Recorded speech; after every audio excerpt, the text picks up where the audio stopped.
مقارنة سريعة بين الاتنين مهاجمين المرشحين للنادي الأهلي، إبراهيم ديباتي اللي قدامك دوت وروبي يور المهاجم الاسكتلندي. تعال نتفرج مع بعض على أهدافهم وأهم ميزاتهم ونعرف أسعارهم كمان وكل حاجة عنهم في الفيديو ده. بس اعمل لايك وكمان اعمل سبسكرايب واعمل كوباية الشاي المتينة ويلا بينا. إبراهيم ديباتي صاحب ال 25 عام، مهاجم إيفواري متألق في الدوري السويدي ولعب لحد دلوقتي 27 مباراة مسجل فيهم 17 هدف وكمان صانع 5 أهداف وأرقامه مذهلة هناك. بقى للمهاجم التاني الاسكتلندي وأرقامه وإحصائياته وهو بيعمل إيه بالظبط. أولا روبي عنده 21 سنة ودي بالنسبة لي أهم ميزة فيه، قابل للتطور بشكل مرعب ومسجل مع فريقه الموسم ده 11 هدف وصانع 4 أهداف في 21 مباراة، وهو معدل كويس مش وحش. قيمته التسويقية هي 1.5 مليون يورو. تعالوا الأول نشوف أهداف إبراهيم ديباتي ونحللها.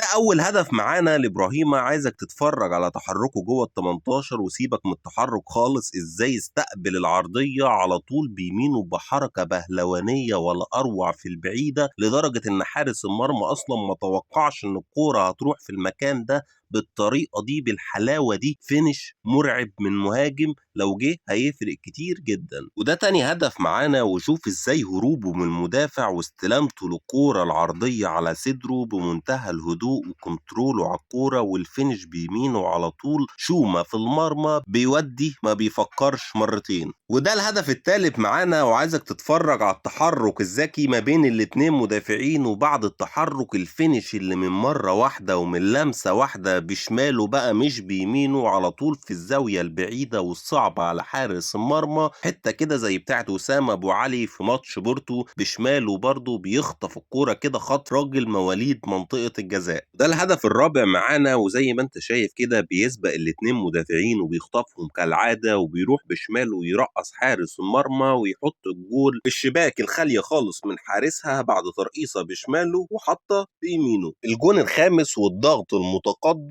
الناجح جدا، ازاي قدر يضغط على المدافع ويستخلص الكورة زي كورة كده ماتش العين بتاعت وسام ابو علي برضو اللي هتسمعوا اسمه كتير في الفيديو ده، ويروح يفنش بمنتهى منتهى المهارة، رغم انه كان يقدر يباصي الكورة للعيب اللي جنبه ده ويضمن الجون، ولكن هو مهاجم طماع واثق في امكانياته زي ما انت شايف كده، ويحط فينش في البعيده زي ما الكتاب بيقول. الهدف السادس عايزك تستمتع معايا بتحركه ورا مدافعين، وده العامل المشترك اللي هتلاقيه في كل الاهداف. وطبعا مش تحرك بس، تحرك وسرعه وكمان فينش مرعب بعد ما حط الكوره بوش رجله زي ما كتاب المهاجمين بيقول في البعيده، ولا اروع ولا اجمل. الهدف السابع بقى عايزك تتفرج على سرعه رد الفعل بعد ما الكوره راحت كده بالشكل الغريب ده من مدافع، الراجل واقف على البعيده مستنيها عشان ينقرها بس بدماغه بمنتهى التميز في المرمى، ودي ميزه المهاجم الكبير. والهدف الثامن وبرضه واقف مركز، واقف مستني الكوره، مستني اي حاجه عشان يلدغ لدغته، زي ما انت شايف كوره رايحه بالغلط برضه بالمدافع، يحط على طول بطن رجله في البعيده ويسجل هدف جميل جدا. وجمال الهدف هنا في التوقع وسرعه رد الفعل. الراجل هيدرز يعني مش كلام، شوف ازاي طالع لوحده خالص في منطقه الجزاء وزي الصقر حاطط الكوره بدماغه زي ما الكتاب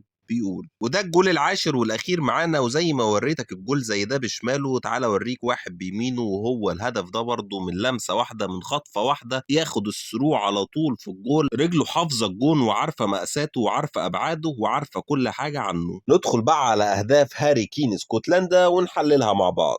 ده أول هدف معانا لروبي يور بعد تحجيزة بجسمه على الكورة على حدود ال 18، بعد كده فينش بشكل جميل في الزاوية البعيدة على يمين الحارس، أرضية لا تصد ولا ترد بوش رجله الخارجي، ويمكن ده أحلى جول وأحلى هدف هتشوفه للراجل ده في الفيديو ده الهدف الثاني معانا بعد ما كسر من سياق التسلل بشكل مثالي بعد تغطية الباك اليمين اللي قدامك ده، وانه سبق المدافع بخطوة وقدر يستلم العرضية الارضية ويفنش بشكل حلو الكورة فوق حارس المرمى بيمينه قوية، معلنا عن هدف لفريقه. الهدف الثالث معانا وبرضه هروب من المدافع، بس المرة دي باستلامة ولا اروع وفينش برضه جميل جدا بوش رجله على طول، لطش الكورة في الارض، ولكن الاهم والاحلى هو الاستلامة بتاعته على صدره بمنتهى الهدوء، كنترول مميز جدا من يوري، وكمان فينش ولا اروع، فينش جميل بوش رجله اليمين أرضية لا تصد ولا ترد. الهدف الرابع معانا وحتة وليد أزارو كده، الراجل بصراحة هنا يكرم ويشكر على اللطشة اللي لطشها من مرة واحدة على طول، حط رجله الشمال صح جدا، ولكن حظه كان سيء فيها، ثم حظه اتعدل في ثواني ورجعت له الكورة تاني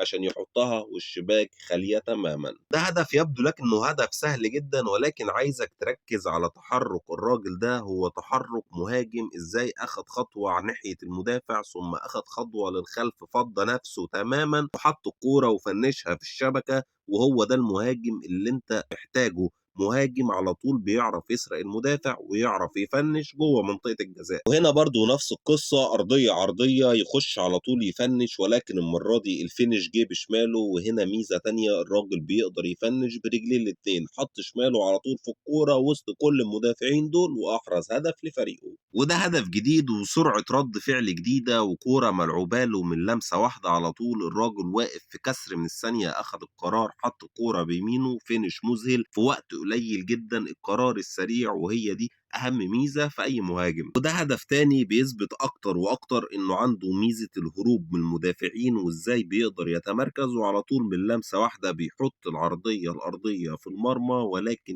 ميزته مش في الفينش هنا، ميزته في الهروب من المدافع اللي بيقدر ينفذها بشكل مميز. نفس الطريقة في الهدفين دول، سرعة رد الفعل للعرضيات اللي بتتلعب له، بيبقى سارق المدافع وعلى طول رايح حاطط سواء رجله اليمين أو الشمال في الجون، واخد القرار زي ما أنت شايف، وعارف إن هو هيحط الكورة بالطريقة دي. سرعة رد فعل، هروب من المدافع، ودي من أهم ميزاته. وده آخر هدف معانا لروبي بعد ما الكورة كده اتلخبطت، ولكن راحت له في كسر من الثانية برضه. سرعة رد فعل على طول من مرة واحدة يحط الكورة في الجول، ودي أهم ميزة عنده، إنه عنده سرعة رد فعل وبيقدر على طول يجيب جول طول ما هو جوه منطقة الجزاء أو جوه البوكس. وده المهاجم اللي بنقول عليه مواليد منطقة الجزاء.